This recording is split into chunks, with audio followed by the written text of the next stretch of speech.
दोस्त आपके सामने फिर एक बार उपस्थित है। आज का ज़्यादा टेक्निकल चीज़ नहीं बतानी है, आज मुझे बस हल्की फुल्की चीज़ें ही बतानी है। देखिए, ऐसे प्रश्नों के बारे में मुझे जवाब देना है जिनकी वजह से शिक्षक बहुत परेशान रहता है। कोशिश कर रहा हूँ कि मैं उन सारे क्वेश्चंस को समेटूँ। कुछ तो मैंने लिख दिए हैं और कुछ नहीं लिखे हैं, उसके बारे में चलिए हम बात कर लेते हैं। ठीक है, तो सबसे पहले हम इस वाले के बारे में बात कर ले 17। देखिए, शिक्षक की कमज़ोरी क्या है और कैसे दूर करें। देखिए, जहाँ तक मैं समझता हूँ, शिक्षक जो पुराने हैं टेक्निकल रूप से उतने सक्षम नहीं हैं, जैसे कि मोबाइल यूज़ करना या लैपटॉप यूज़ करना या फिर इन सब चीज़ें टेक्निकली उतने कमज़ोरी थोड़ा फील, मतलब कमज़ोरी का मतलब है इतने टेक्निकल सक्षम नहीं है। जैसे लैपटॉप नहीं चला पा रहे हैं, फिर कंप्यूटर वाली जो चीज़ें हैं नहीं कर पा रहे, जैसे डाटा फीडिंग है, ये सारी चीज़ें नहीं कर पा रहे हैं, उनको सीखना पड़ रहा है। ठीक है, तो अगर हम इस पे काम करें तभी तो हम आप ICT का यूज़ कर पाएंगे।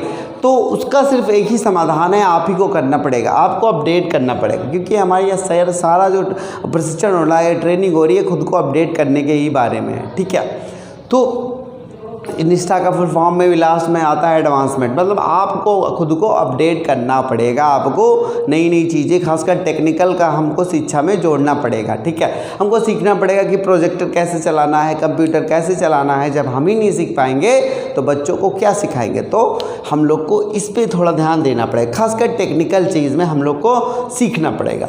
इसका कोई सब्स्टिट्यूट नहीं है, आज नहीं तो कल हम लोग को सीखना ही है, तो अच्छा है अभी सीख लीजिए। अगर देखिए, ये चीज़ शुरू में लगता है कि बहुत कठिन होगी, लेकिन बहुत आसान होगा। ठीक है, क्योंकि अब आने वाले समय में सब कुछ तो ऑनलाइन होना है। तो जब ऑनलाइन होना है तो आपको भी उसके लिए तैयार रहना पड़ेगा, चीज़ों को सीखना पड़ेगा, ताकि आपको बाद में कोई दिक्कत ना हो। ठीक है, तो चलिए, ये बात हो गई। सबसे पहला पॉइंट यही उठाया मैंने कि देखिए, आप अपने आप को अपडेट करिए। सबके पास मोबाइल है और मोबाइल से ही मोस्टली चीज़ें हो जाती हैं। अगर आपको सीखने में दिक्कत हो रही हो तो यूट्यूब है। आजकल हर समस्या का समाधान आपका यूट्यूब है। अगर आपके पेट में दर्द है, गैस बन रही है, आंखों से दिख नहीं रहा, खाना बनाना नहीं आता, पढ़ा नहीं पा रहे, TLM का यूज़ करना है, तो सारी चीज़ों का यूज़ आपका यूट्यूब से कर सकते हो। यूट्यूब से याद है कि मेरा भी चैनल है यूट्यूब पे ही है, आप उसको चाहो तो सब्सक्राइब कर देना। वैसे भी 8-8, 9-9 हज़ार, 13-13 हज़ार लोग देख रहे हो, पर भाई प्लीज़ सब्सक्राइब कर दो, और नहीं भी करोगे तो कोई बात नहीं है। चलिए, ठीक है, अब हम बात कर लेते हैं मानव संपदा पर। अपने डॉक्यूमेंट 31 मार्च से पहले अपलोड कर दे। ठीक है, मानव संपदा पर अपने डॉक्यूमेंट 31 मार्च तक अपलोड कर दे। इसके बारे में कैसे अपलोड करना है उसके बारे में वीडियो बना चुका हूँ। देखिए, ये सारी चीज़ें जो टेक्निकल बातें हैं, मैं इनको एक वीडियो में बना चुका हूँ। ठीक है, बस ऐसे ही फॉर्मल तरीके से मैं कोशिश कर रहा हूँ कि मैं आपको बता सकूँ। ठीक है, तो आपके सारे डॉक्यूमेंट्स होंगे, जो आपका होगा हाई स्कूल का, इंटर का मार्कशीट, सर्टिफिकेट, ग्रेजुएशन की लास्ट ईयर का आएगा, सर्टिफिकेट आ जाएगा आपका, और फिर आपका BTC का आ जाएगा, फिर UP टेट का आ जाएगा, CTET जो भी हो वो आ जाएगा। ये सारी चीज़ें आपको यहाँ पे अपलोड करनी है। तारीख है आपकी 31 मार्च, इसको आपको ध्यान देना। भाई, ये डॉक्यूमेंट्स आपके हैं तो आपकी जिम्मेदारी है। ये टोटल जितना भी सारा मतलब चीज़ें हैं, सब आपकी जिम्मेदारी है। ठीक है, डॉक्यूमेंट नहीं अपलोड होगा, पता लगेगा आपकी सैलरी वहीं से रुक गई, तो क्या करोगे भाई। इससे अच्छा है कि आप अपलोड कर लो। मोस्टली लोगों ने कर ही लिया होगा, इक्का दुक्का जो। अब देखिए, क्या इंचार्ज प्रधानाध्यापक का रिपोर्टिंग ऑफिसर क्या है, इसमें कुछ बड़ी बात नहीं है, ये सबको पता है कि DO है।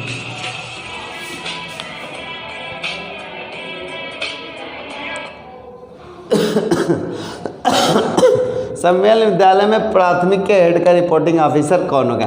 संविलियन विद्यालय यानी कंपोजिट विद्यालय में कौन होगा हेड। ठीक है, तो इसमें कौन होगा, इसमें वो होंगे आपके हेड होंगे जूनियर वाले, यानी कि UPS के जो इंचार्ज होंगे या फिर हेड होंगे, हेड टीचर वो होंगे।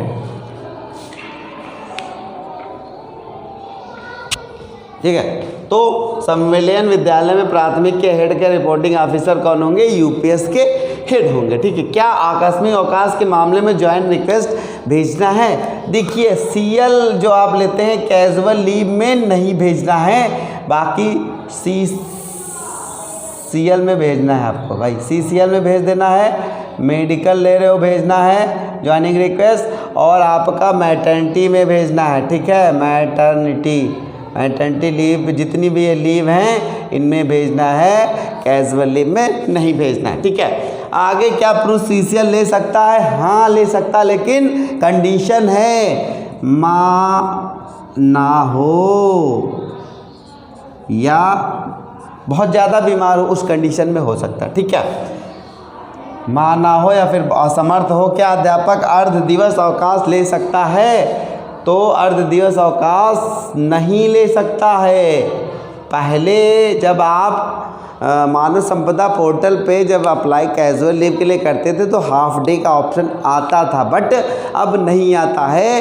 ये 13 मार्च में सारे बिंदुओं पे बात की गई है, मैं उसी को बार बार बता रहा हूँ फिर से, ठीक है। आगे पेरोल मॉड्यूल में शिक्षक की भूमिका क्या है? पेरोल मॉड्यूल में शिक्षक की भूमिका यही है कि जो अटेंडेंस जाती हुई है, ठीक है, उस अटेंडेंस को हेड भेजता है, ठीक है, हेड भेजता है। तो यही है पेरोल मॉड्यूल, ठीक। आगे चलते हैं। अटेंडेंस भेजी जाती है। और सैलरी स्लिप कैसे मिलेगी? अब सैलरी स्लिप आपको पोर्टल पर मिल जाएगी। सैलरी स्लिप मानव संपदा पोर्टल पर आसानी से मिल जाएगी। अभी हमारे ब्लॉग में तो मिल रही है, आपके ब्लॉग में भी मिल जाएगी, आप चेक कर लीजिएगा, इस पर मिल जाएगी। आगे प्रश्न क्या है? लिखा है क्या पेरोल मॉड्यूल पर ऑनलाइन उपस्थिति कोई भी भेज सकता है? हाँ भेज सकता है। यदि हाँ भेज सकता है कोई भी, लेकिन कोई भी सदस्य विद्यालय का, एक विद्यालय का टीचर, ठीक है, एक विद्यालय का टीचर होना चाहिए। कई लोग नहीं भेज सकते कि सब जने उठाए भेज दो, नहीं। अगर हेडमास्टर को कोई दिक्कत है या फिर कोई वजह से नहीं भेज पा रहा है तो उस विद्यालय का एक टीचर जो है भेज सकता है। चलिए परफॉर्मेंस इंडिकेटर के बारे में जो एक सबसे ज़्यादा भयंकर जिससे डरे हुए हैं टीचर लोग, इससे है भाई। परफॉर्मेंस इंडिकेटर क्या कैसे करना है इसके बारे में, ये गोपनीय आख्या के बारे में, इसके बारे में वीडियो बना चुका हूँ। इसमें आपके हर चीज़ का नंबर होगा और परसेंटेज होगा, उस बेस पे आपको नंबर दिए जाएंगे। उस बेस पे कहते हैं कि प्रमोशन होगा, डीए हुए जो भी हो, अभी बिल्कुल क्लियर नहीं है, लेकिन आपको गोपनीय आख्या देनी है, ठीक है। अपनी परफॉर्मेंस खुद चेक करके देनी है, ठीक है। कहाँ मिलेगी? पोर्टल पे मिल रही है, मानव संपदा पोर्टल पर, ठीक है, मिलने वाली है। और इंडिकेटर किसे और कब भरना है? भरना है आपको, ये सेल्फ असेसमेंट है, ये मैं क्लियर कर देता हूँ। खुद को भरना है, 31 मार्च से पहले भरना है, खुद भरो।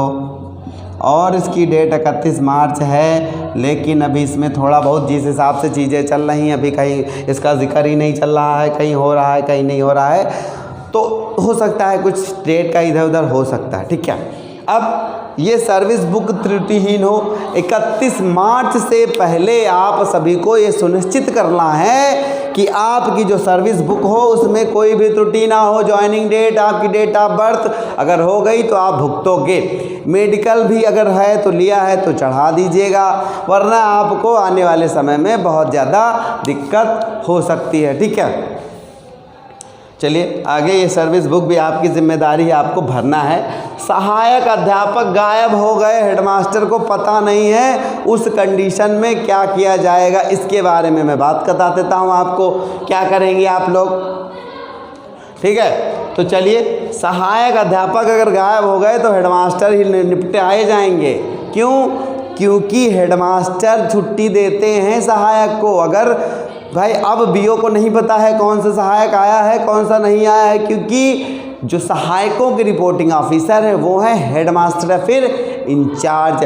अब महाशय जो हैं, सहायक जो हैं गायब हो जाएंगे और बीओ सर आएंगे तो भैया चेकिंग होगी, जिम्मेदारी होगी आपके हेडमास्टरों की, होगी खिंचाई कायदे से, क्योंकि जिम्मेदारी बढ़ने के साथ आपको पावर दिया गया है छुट्टी देने का, तो आपकी जिम्मेदारी भी बढ़ गई है, तो हेडमास्टर कतई बचने वाले नहीं हैं। तो अगर सहायक गायब हो रहा है तो आपकी रिस्पॉन्सिबिलिटी बनने वाली है, आप बच नहीं पाएंगे।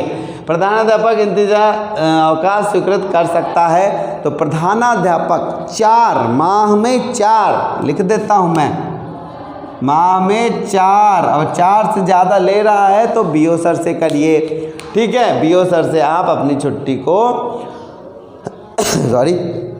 छुट्टी को आप सैंक्शन कराइए जाके बीओ से, तो ठीक है। तो ये हो गई। देखिए ये वाला जो पॉइंट है, इस पॉइंट से जो है बहुत चीज़ आपके हेडमास्टर परेशान हैं कि सहायक उनके गायब हो जाते हैं, बिना बताए गायब हो जाते हैं। इस कंडीशन में तो मैं बिल्कुल क्लियर कर देना चाहता हूँ कि भाई अब कोई कुछ नहीं कर सकता, क्योंकि साहब भी आएंगे तो फिर अगर अवकाश पे है ये नहीं तुरंत चढ़ा दोगे ना, तुरंत चढ़ाओगे तो वहाँ एक रेफरेंस नंबर मांगता है, रेफरेंस नंबर चाहिए उनकी छुट्टी पे, वो चढ़ेगा। और वो रेफरेंस नंबर तो अचानक टपकेगा नहीं, तो आप नप गए। तो इसीलिए इस चीज़ को आपको फोकस करना है। इंचार्ज की तो बैंड बजेगी, सहायक का बड़ा मस्त काम है भाई। एक फ़ोटो देखा था मैंने, इस सहायक जो है बढ़िया मस्ती से घूम रहा है अपनी पत्नी के साथ, और हेडमास्टर पूरा सब्जी थैला सब्जी थैला न जाने क्या क्या लादे हुए ढो रहा है। चलिए मज़ाक की बात हो गई। अब ये सहयोगात्मक निरीक्षण के बारे में देख लीजिए। इसमें आपको अभिलेख के जो 14 रजिस्टर हैं उन पे आपको काम करना पड़ेगा। ये 14 जो रजिस्टर हैं, उन रजिस्टरों की वजह से मेन तो फोकस अभिलेख का है भाई, जहाँ तक मुझे अभी तक समझ में आता है। ये आपकी जो नौकरी है वो अभिलेख पे टिकी हुई है, आपको अभिलेख सुधारने पड़ेंगे। पहले जैसी कोई जो चीज़ है वो आप नहीं कर सकते, आपको इस पे काम करना पड़ेगा। सॉरी, क्योंकि यही लोग हैं जो आपको जो चेक होगा, ARP आएंगे, SRG आएंगे, अब तो बहुत लोग चेक करने आने वाले हैं। मुझे लगता है 40 स्कूल तो महीने में BO चेक करेगा, ARP 30 चेक करेगा, और 20 जो हो गए प्रशिक्षण वो करेंगे, डाइट प्रचार करेंगे, और उसके अलावा टास्क फोर्स 20 करेगी। तो कुल मिला के बेसिक स्कूल चेक होते रहेंगे, रोज़ ही चेक होंगे। इसके बारे में बात करूंगा कि कहीं केवल यही विभाग है या कोई और भी विभाग होंगे जिनमें समस्याएं हैं। चलिए इसके बारे में एक वीडियो अलग से बना दिया जाएगा।